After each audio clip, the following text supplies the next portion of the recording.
Hello students, आप लोग का स्वागत मैं करता हूं एसटीएन कॉमर्स क्लासेस में। और आज वो दिन आ चुका है वीडियो नंबर 2 का। अब वीडियो नंबर 2 आपका टीचिंग एप्टीट्यूड से रिलेटेड होने वाला है, क्योंकि टीचिंग एप्टीट्यूड का मैंने फर्स्ट वीडियो इंट्रोडक्शन आपको दिया और इंट्रोडक्शन में आपको मैंने यहाँ पे क्या क्या बताया, टीचिंग का मीनिंग बताया, उसके बाद प्रोसेस बताया और उसके बाद वेरिएबल्स बताया, जो कि एग्जाम के पॉइंट ऑफ व्यू से बहुत इंपॉर्टेंट है। और आज का जो टॉपिक है और भी इंपॉर्टेंट है, जो कि एग्जाम के पॉइंट ऑफ व्यू से इंपॉर्टेंट इसलिए है क्योंकि इससे 2 क्वेश्चन आपका आने ही आने हैं, है ना। आपको इसको क्या करना है, ध्यान से देखना है, जैसा कि बोर्ड में हम लोगों ने यहाँ पे लिखा है। तो आज हम लोग डिस्कस करने वाले हैं 3 टॉपिक, 3 क्या 4 टॉपिक। 4 टॉपिक में सबसे पहला टॉपिक है आपको ऑब्जेक्टिव्स, टीचिंग का ऑब्जेक्टिव्स आज हम लोग ध्यान देने वाले हैं। उसके बाद हम लोग यहाँ पर ब्लूम टैक्सोनॉमी आएंगे, जिसमें यहाँ पर कॉग्निटिव को डिस्कस करेंगे। उसके बाद हम लोग इफेक्टिव डोमेन को डिस्कस करेंगे। उसके बाद हम लोग साइकोमोटर को डिस्कस करेंगे और उसके बाद H3 को भी आज हम लोग देखने वाले हैं, जो कि बापू ने हमें दिया था। बापू कौन? महात्मा गांधी जी। तो महात्मा गांधी का भी यहाँ पर 3H है, उसको भी हम लोग यहाँ पर थोड़ा सा डिस्कस करने वाले हैं। और ये बहुत इजी कॉन्सेप्ट में आपको सारा चीज समझ में आ जाएगा, आपसे MCQ भी बनने लगेगा। तो आप अगर चैनल पे पहली बार आए हैं तो सबसे पहला काम क्या है कि चैनल को सब्सक्राइब कर लीजिए। और चैनल को सब्सक्राइब इसलिए कीजिए ताकि आपको टाइम टू टाइम नोटिफिकेशन मिल पाए और जो भी वीडियो मैं अपलोड करूं आपको तुरंत वो रिसीव हो जाए और आप उसे देख करके अपने कॉन्सेप्ट को बना सकते हैं बहुत ही इजी लैंग्वेज में। चलिए स्टार्ट करते हैं। तो टीचिंग एप्टीट्यूड में सबसे पहले क्या है, ऑब्जेक्टिव्स। टीचिंग का ऑब्जेक्टिव्स क्या है? तो ऑब्जेक्टिव्स क्या है यहाँ पर, चेंज इन स्टूडेंट एटीट्यूड। अब जब भी हम लोग टीचिंग करते हैं तो स्टूडेंट के एटीट्यूड में चेंजेस आता है, क्योंकि अब अगर आपको इसको याद रखना है तो याद रखने के लिए बहुत आसान सा तरीका है। टीचर टीचिंग क्यों करता है, लर्नर को टीचिंग क्यों करता है, टीच क्यों करता है? अच्छी अच्छी बातें बताने के लिए, है कि नहीं, समाज में रहने लायक बनाने के लिए। तो यहाँ पे आप एक की पॉइंट पकड़िए, अच्छी अच्छी बातें। जो टीचर स्टूडेंट को अच्छा चीज सिखाए वो उसका ऑब्जेक्टिव भी बन जाता है कि नहीं। सिंपल सा चीज है, देखिए कितना आसान है ये। जो टीचर स्टूडेंट को अच्छी बातें बताए, नॉर्मल चीजें बताए, कुछ गड़बड़ ना बताए, वो टीचर एक अच्छा टीचर होता है। और वही उसका टीचिंग का क्या होता है, एक ऑब्जेक्टिव होता है। यही सब मैंने यहाँ पे लिखा। सबसे पहले स्टूडेंट के एटीट्यूड को वो चेंज करेगा, सिंपल सा चीज है। उसके बाद उसके बिहेवियर को शेप में लाएगा। जो इसका बिहेवियर गड़बड़ाया हुआ है उसे वो बेहतर ढंग से लेकर के आएगा। अगर कोई बदमाश बच्चा, उसका बिहेवियर एकदम खराब है, तो उसको अच्छा करने का काम कौन करेगा? टीचिंग। टीचिंग के जरिए हम लोग स्टूडेंट का बिहेवियर को एक शेप में लेकर के आते हैं, ठीक है। उसके बाद चेंज इन नॉलेज। जानता कुछ नहीं है, पढ़ने के बाद लर्नर क्या हो जाता है, ज्ञानी हो जाता है। अच्छे खासे उसके अंदर में नॉलेज हो जाती है। जैसे अभी आप लोगों को कुछ पता नहीं था कि टीचिंग क्या है, प्रोसेस क्या है, वेरिएबल्स क्या है। अब ये आपके जबान पे जो है ये आ चुका होगा कि मीनिंग क्या है, प्रोसेस क्या है, वेरिएबल्स क्या है। और आज जो पढ़ाऊंगा ये भी आपके दिमाग में बैठते जाएगा और आपको आसान लगने लगेगा, क्योंकि यहाँ पे सब चीज आसान है, ठीक है, सिंपल सा चीज। अब उसके बाद आते हैं हम लोग यहाँ पर नेक्स्ट ऑब्जेक्टिव क्या है, टू लिखता क्या है यहाँ पर हम लोग क्या, provide learning skill of student. अब टीचिंग जो है स्टूडेंट के लर्निंग स्किल भी जो प्रोवाइड करवाता है, ठीक है। उसके बाद फॉर्मेशन ऑफ बिलीफ, बिलीफ का फॉर्मेशन कराता है, फॉर्मेशन ऑफ बिलीफ। उसके बाद क्या है, to become efficient member of society, society में रहने लायक बनाता है। समाज में सही जीवन बिताना है और सबका हेल्प करना है। अभी जैसे कि आप लोगों को मैंने बोला कि वीडियो को ज्यादा से ज्यादा शेयर कर दीजिए। क्यों शेयर करिए? क्योंकि ताकि लोग जान सके और बहुत लोगों को इस वीडियो के माध्यम से उसको फायदा मिल पाए। बहुत सारे लोग तो अभी तैयारी भी स्टार्ट नहीं किए होंगे, तो वो लोग इसको देख करके मोटिवेट हो जाएंगे और उन्हें लगेगा कि मैं सही जगह पे आया हूँ और सही चीज और सही कंटेंट पढ़ रहा हूँ, जिससे कि मुझे एग्जाम में ये हेल्प करेगा। तो आप हेल्प किए तो आपको दिल में अच्छा लगा कि आप हेल्प कर रहे हैं, और हेल्प करने से भला ही होता है, ठीक है। तो ये है आपका ऑब्जेक्टिव। समझ में आ रही है ऑब्जेक्टिव कितना आसान था? कुछ तो नहीं है। पहला क्या है, चेंज इन स्टूडेंट एटीट्यूड। उसके बाद shape behaviour, change in knowledge, knowledge में चेंजेस लाना टीचिंग का काम है। Provide learning skill of student, learning skill student का जो बढ़ाना, ठीक है, सिंपल सा चीज है। उसके बाद फॉर्मेशन ऑफ बिलीफ, बिलीफ को जो फॉर्मेशन करना बिलीफ का, और उसके बाद become efficient of society, member of society, society का एक अच्छा नागरिक उसको बनाना, ये टीचिंग का मकसद है, ये टीचिंग का ऑब्जेक्टिव है बेटा, ठीक है, ध्यान दीजिएगा ये सब। अब आइए हम लोग अपने नेक्स्ट टॉपिक में आते हैं। तो ये हम लोग का टॉपिक ये कंप्लीट होता है। अब आते हैं हम लोग यहाँ पे ब्लूम टैक्सोनॉमी। अब ब्लूम टैक्सोनॉमी से पहले हम लोग देख लेते हैं यहाँ पर कि H3 क्या है। पहले तो आपको याद रखना है कि इसका शुरुआत कब हुआ था, 1956 में, सिंपल सा चीज है। और यहाँ पे 3H दिया गया था। कौन दिया था दोस्तों? महात्मा गांधी ने, बापू ने दिया था, महात्मा गांधी ने दिया था। 3H के बारे में जो बताया गया था, पहला क्या है हेड, दूसरा क्या है हार्ट, और तीसरा क्या है हैंड, ठीक है। तो हेड, हेड का मतलब दिमाग से, मस्तिष्क से रिलेटेड हेड। तो ये आता है आपका कॉग्निटिव। देखिए सी इंडिकेट करने का मतलब ये कॉग्निटिव डोमेन हो गया, ठीक है। हार्ट, फिर यहां दिल से आता है, जो कि हम ए से यहां पर इंडिकेट किए हैं। ए का मतलब हो गया इफेक्टिव डोमेन। तो कॉग्निटिव, हेड, इफेक्टिव। आपको कोई बात को अगर बोल दिया जाए तो आपके दिल पे लगती है कि नहीं, इफेक्ट करता है। इफेक्ट ऐसे आप याद कर सकते हैं, आपको वो बात दिल पे लगती है कि नहीं। अगर बोल दें आप कमजोर है पढ़ने में, आपसे कुछ नहीं होगा, आपका कुछ किया नहीं जा सकता है, आप जो भी कर लो, जितना भी पढ़ लो, आपसे कुछ नहीं होगा क्योंकि आप भगलोल हैं। सॉरी भगलोल बोलने के लिए, लेकिन मैं बस इसी तरीके से आपको बस समझा रहा हूं। तो यहाँ पे क्या है कि ये इफेक्टिव, इफेक्टिव का मतलब हार्ट याद रखिएगा, दिल। उसके बाद हैंड आता है। हैंड का मतलब पूरे के पूरे बॉडी मूवमेंट, बॉडी मूवमेंट जहां पर आता है वो हैंड के अंदर में आएगा। तो इसको बोलते हैं साइकोमोटर डोमेन। तो 3 है, कॉग्निटिव है, इफेक्टिव और साइकोमोटर। यही 3 आज हम लोग यहाँ पर डिस्कस करने वाले हैं और सेशन को खत्म करने वाले। उसके बाद आपको आएंगे हम लेवल्स ऑफ टीचिंग लेकर के, धीरे धीरे करके पढ़ाते जाएंगे, टीचिंग का एप्टीट्यूड यूं कंप्लीट करा देंगे, ठीक है। उसके बाद हम लोग आ जाएंगे किसमें, रिसर्च में। रिसर्च में आएंगे, वो सारे टॉपिक को हम लोग डिस्कस करेंगे जिससे आपका कॉन्सेप्ट बन जाए, और कॉन्सेप्ट बन जाने के बाद MCQ आपसे सॉल्व होने लगेगा, ये गारंटी है हमारा, ठीक है। अब देखिए ब्लूम टैक्सोनॉमी। तो सबसे पहले कॉग्निटिव का बात करेंगे। ये 6 लेवल होते हैं, इसमें 6 लेवल का होता है यहाँ पर, ठीक है। आपको ये एग्जाम में आएगा ही आएगा। ज्यादातर प्रीवियस ईयर क्वेश्चन अगर उठाइएगा तो आपको ज्यादा क्वेश्चन इससे मिलने वाला है। तो सबसे पहले बात किया यहाँ पर, ये जो है यहाँ पर ब्लूम साहब ने कॉग्निटिव में नॉलेज।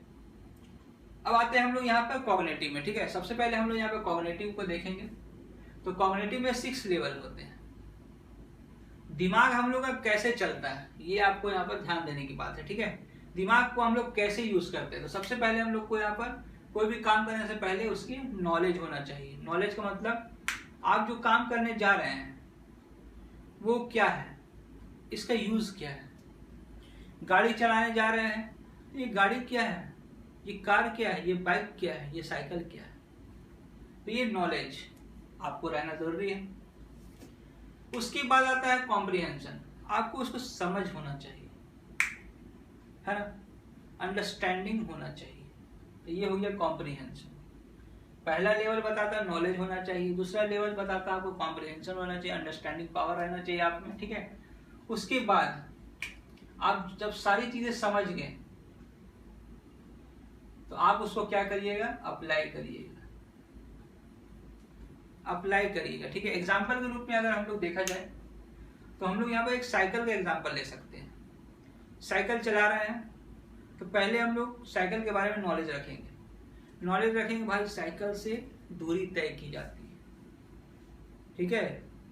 अब जब साइकिल से दूरी तय की जाती है तो अब उसको हम लोग यहाँ पर नेक्स्ट स्टेप में आएंगे कॉम्प्रिहेंशन। तो कॉम्प्रिहेंशन में क्या करना है, आपको समझ बढ़ाना है कि जो दूरी तय की जाती है वो कैसे की जाती है। उसको चलाया जाता है, चलाया जाता है कि नहीं। उसको आप यूं लेकर के ऐसे नहीं जा सकते हैं, उसको ऑपरेट किया जाता है, सिंपल सा चीज है। तो ये कॉम्प्रिहेंशन हो गया। उसके बाद क्या है, जब आप समझ गए कि इसको चलाया जाता है तो चलाओगे कैसे? जब तक आप अप्लाई नहीं करोगे उस पर तो आप उस पर सीट पे बैठोगे, थोड़ा लड़खड़ाओगे ऐसे ऐसे करके, है कि नहीं? सिंपल सी चीज है। तो ये एप्लीकेशन बताता है। उसके बाद एनालिसिस करते हैं। एनालिसिस करते क्यों? हम एक दिन चलाते हैं, दूसरे दिन चलाते हैं, और एक दिन और दूसरे दिन को कंपेयर करते हैं आपस में कि पहले दिन हम लोग क्या कर रहे थे, पैडल मेरा घूम रहा था कि नहीं, और दूसरे दिन मेरा थोड़ा सा घूम रहा है पैडल। तो अब हम लोग क्या करें, इसको कंपेयर कर रहे हैं। जब कंपेयर कर रहे हैं तो उसको बोलते हैं एनालिसिस करना। सिंपल सा चीज है ना? पहले के परफॉर्मेंस और अब के परफॉर्मेंस को दोनों को क्या करना, मैच कर देना। उसके बाद धीरे धीरे जब हम लोग आगे बढ़ते हैं, साइकिल का पैडल घूमने लगता है, तीसरा दिन, चौथा दिन, पांचवा दिन, छठा दिन, सातवां दिन, आगे चलने लगता है। उसके बाद पैडल हम लोग का तेज होने लगता है। आपको याद होगा जब आप एक्सपीरियंस हो जाते हैं तो आप हाथ छोड़ देते हैं, आराम से चल रहा है साइकिल, चल रहा भाई, चल रहा, ठीक है? सिंपल सी चीज है। तो यहाँ पे क्या है, एनालिसिस हम लोगों ने कर लिया। उसके बाद सिंथेसिस पे आते हैं।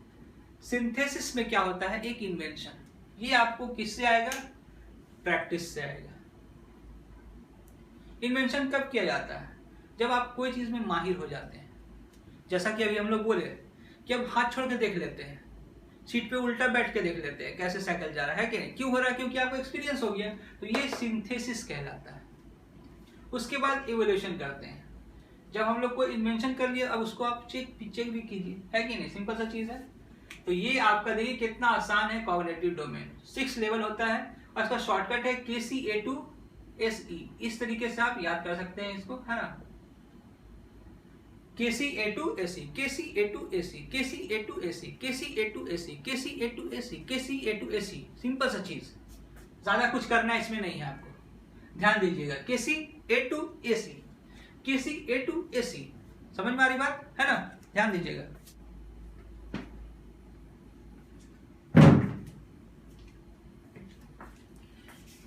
तो ये आपका ब्लूम टेक्सोनॉमी का सबसे पहला खत्म हो गया। क्या? Cognitive domain. कॉग्निटिव डोमेन कितना आसान है, देखिए कुछ था इसमें नहीं। तो H3 भी हम लोगों ने यहाँ पे डिस्कस कर लिया है। ये कंप्लीट हो चुका है आपका, कॉग्निटिव कंप्लीट हो चुका है। 6 लेवल होता है इसका यहाँ पर, KCA2SE। ठीक है, इसको आप लोग याद रखिएगा। ऑब्जेक्टिव भी आपका कंप्लीट हो चुका है, कुछ भी नहीं है इसमें बाबू, है ना? ध्यान देने की बात है। अब आइए इफेक्टिव डोमेन। जल्दी से इसको हम लोग इफेक्टिव डोमेन को देख लेते हैं। आज आपका बोझ कम होने वाला है इसको देखने के बाद। आपको लगेगा ही नहीं कि हम टीचिंग पढ़ रहे हैं। अरे भाई, टीचिंग बहुत आसान है कि नहीं? सिंपल सा चीज है, टीचिंग कुछ भी नहीं है।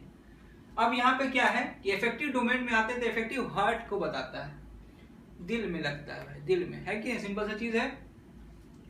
तो सबसे पहले इसमें देखना है आपको रिसीविंग और रिस्पॉन्डिंग। इसको हम लोग बच्चे से समझेंगे, ठीक है? एक बच्चे, एक छोटे बाबू। अब छोटे बाबू को अगर आप ऐसे दिखाते हैं, ले पेन ले लो, है कि पेन ले ले बाबू, लॉलीपॉप ले ले, लॉलीपॉप, है कि ले ले। तो यहाँ पे क्या होता है, बच्चा ऐसे देखता है, ऐसे ऐसे करता है, ऊपर ऊपर देखता है, अच्छा ये लॉलीपॉप। अब ये क्या कर रहा है, ऑब्जर्व कर रहा है कि नहीं? छोटे बच्चे को देख करके आप एक बार इसको जो ट्राई करिए है घर में तो आपको समझ में आ जाएगा। तो यहाँ पे क्या है, रिसीविंग। सबसे पहले बच्चा जो क्या करता है, रिसीव करता है उसको, मैसेज को क्या करता है, रिसीव करता है। ये एक सिग्नल भी हो सकता है। उसके बाद जब बच्चा देखता है तो रिस्पॉन्ड करता है, आंख इधर उधर करने लगता है। ये क्या दिखा रहा भाई, ये लॉलीपॉप है, मुझे तो पता ही नहीं था। तो ये रिस्पॉन्डिंग होता है। सिंपल सा चीज है, रिसीविंग, रिस्पॉन्डिंग। उसके बाद क्या है, वैल्यू क्रिएट करता है। वैल्यू क्रिएट करता है मतलब कि आपको वैल्यू वो दे रहा है कि नहीं, आपके जो मैसेज है ऐसा वाला, ठीक है? सिंपल सा चीज है, ये वो वैल्यू दे रहा है कि नहीं। तो ये हो गया वैल्यूइंग देना, ठीक है? सिंपल सी चीज है। उसके बाद ऑर्गेनाइजिंग आता है। ऑर्गेनाइजिंग का मतलब क्या हो गया, यहाँ पर वैल्यूइंग हो गया, ऑर्गेनाइजिंग हो गया और कैरेक्टराइजेशन हो गया, ठीक है? अब यहाँ पे क्या है, ऑर्गेनाइजिंग। ऑर्गेनाइजिंग का मतलब यही हो गया कि बच्चा अब ये देखता है कौन से मैसेज को रखना है, कौन से मैसेज को नहीं रखना है। अगर मान लीजिए कि लॉलीपॉप में दिखाया, अब उसे पसंद ही नहीं आया, तो वो मुंह घुमा लिया, सिंपल सा, है कि नहीं, घुमा दिए ऐसे, या तो बोल दिया क्या, नहीं नहीं खाएंगे, है कि नहीं, बच्चा ऐसे बोलेगा। अगर वो खुश हुआ तो वो हंस के ले लेगा, है थोड़ा सा पकड़ने की कोशिश करेगा, ऐसे ऐसे से पकड़ेगा, सिंपल से ऐसे से पकड़ेगा, ऐसे ऐसे पकड़ रहा, हाँ छूट भी रहा है पकड़ भी रहा, छूट भी रहा पकड़ भी रहा, है कि नहीं, तो बच्चा यहाँ पे पकड़ने की कोशिश करेगा। तो ये हो गया आपका ऑर्गेनाइजिंग। उसके बाद जब उसको पसंद आया तो वो मैसेज को क्या कर लिया, रख लिया, ये हो गया कैरेक्टराइजेशन। ठीक है, कैरेक्टर में आ गया। ठीक है, सिंपल सा। तो ये देखिए इफेक्टिव डोमेन कितना आसान है, रिसीविंग, रिस्पॉन्डिंग, वैल्यूइंग, ऑर्गेनाइजिंग और कैरेक्टराइजेशन। ठीक है, सिंपल सा चीज है। तो इसको हम लोग याद कर सकते हैं कैसे, R2VOC, R2VOC, R2VOC, R2VOC, R2VOC। ठीक है, रिसीविंग, रिस्पॉन्डिंग, वैल्यूइंग, ऑर्गेनाइजिंग और कैरेक्टराइजेशन। ठीक है, सिंपल सा चीज है। अब आते हैं हम लोग आज का लास्ट टॉपिक, साइकोमोटर। अब साइकोमोटर क्या है, अब साइकोमोटर डोमेन को हम लोग डिस्कस करने वाले हैं, जो कि आज का लास्ट टॉपिक है। देखिए आपका 7 टॉपिक कंप्लीट हो चुका है। एग्जाम के पॉइंट ऑफ व्यू से बहुत इंपॉर्टेंट टॉपिक है। ठीक है, इसको ध्यान में रखिएगा। साइकोमोटर, साइकोमोटर का मतलब body of movement, full body of movement, है कि नहीं, हाथ पैर जितनी भी सारी चीज होती है सब हिलती डुलती है, तो ये साइकोमोटर डोमेन में आती है। तो इसको भी हम लोग यहाँ पे क्या करेंगे, एक साइकिल का एग्जांपल समझेंगे, जैसे हम लोगों ने इसमें समझा था। ठीक है, सबसे पहले आप अगर साइकिल चला रहे हैं तो यहाँ पे पहला पॉइंट क्या है, इमिटेशन। इमिटेशन का मतलब हो गया, देखिए यहाँ पे की पॉइंट मैंने लिखा है, इसको जरूर आप कॉपी में नोट डाउन कर लीजिए। ऑब्जर्व, सबसे पहले क्या होता है, कार का एग्जांपल लेते हैं। ठीक है, कार आप देख रहे हैं, अरे भाई ऐसे ऐसे क्या कर रहा है, इधर मोड़ रहा जा रहा है, इधर मोड़ रहा उधर जा रहा है, सीधा रख रहा है सीधा जा रहा है, ब्रेक है, क्लच है कि नहीं, ये क्या कर रहे हैं हम लोग, ऑब्जर्व कर रहे हैं। तो सबसे पहले क्या होता है, इमिटेशन होता है। साइकोमोटर में सबसे पहले हम लोग किसी भी चीज को ऑब्जर्व करते हैं, तो ये क्या हो गया आपका इमिटेशन। ठीक है, उसके बाद हम लोगों ने देख लिया उससे, अच्छा यही है, यही जो गोला वाला है, गोला ऐसे घुमाओ तो ऐसे घूमेगा, ऐसे घुमाओ तो ऐसे घूमेगा, सीधा रखो सीधे जाओ, ब्रेक मारो, क्लच मारो, गियर लगाओ, काम खत्म, है कि नहीं, सिंपल सा। आप कहीं जाके बैठ दो, सिंपल सा चीज है। तो यहाँ पे क्या है, इमिटेशन इसको बोलते हैं। उसके बाद आता है मैनिपुलेशन। मैनिपुलेशन का मतलब कॉपी। अब हम लोग क्या किए, ऑब्जर्व कर लिया, अब उसको हम लोग क्या करना है, कॉपी करना है, देखना है, अच्छा तुम ऐसे कर रहे हो, अच्छा रुको हम भी ऐसे ही करेंगे। तो ये हो गया मैनिपुलेशन, किसी भी चीज को देख करके सीख गए, अब यहाँ पर हम लोग उसको क्या करेंगे, अप्लाई करने वाले हैं अपने ऊपर। अब कहीं भी पटका जाए, है कि नहीं, कोई दिक्कत नहीं है, लेकिन हम तो करके रहेंगे। ठीक है, सिंपल सा चीज। अब यहाँ पे क्या आता है, आपका तीसरा पॉइंट है प्रिसीजन। प्रिसीजन का मतलब समझ लीजिएगा, देखिए P फॉर प्रैक्टिस, याद रखिएगा, किसी भी चीज को प्रैक्टिस करना है।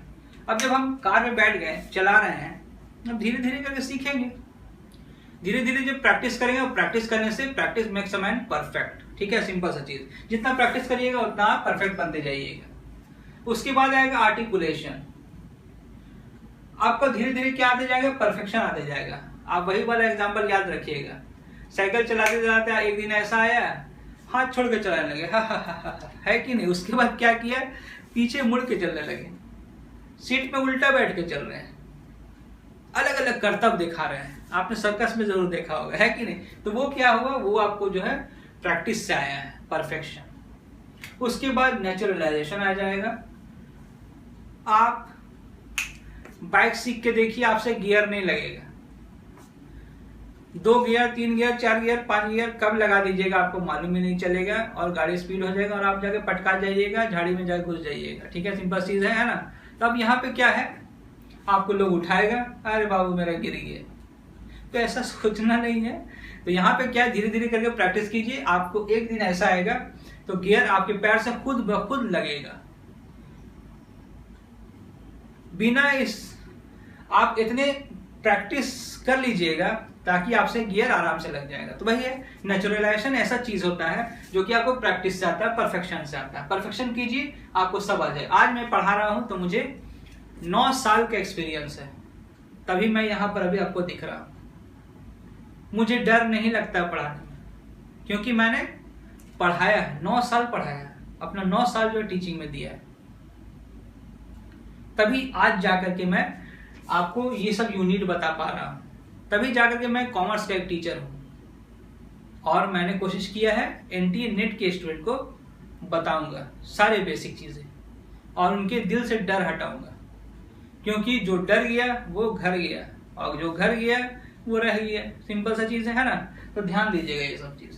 तो ये आज का टॉपिक हम लोग पूरा कंप्लीट कर लिए, ठीक है। इसको आप एक शॉर्टकट वे में समझ सकते हैं।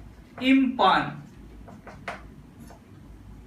इंटिमेशन, इमिटेशन, मैनिपुलेशन, उसके बाद आता है प्रिसीजन, उसके बाद आर्टिकुलेशन, उसके बाद नेचुरलाइजेशन, ठीक है।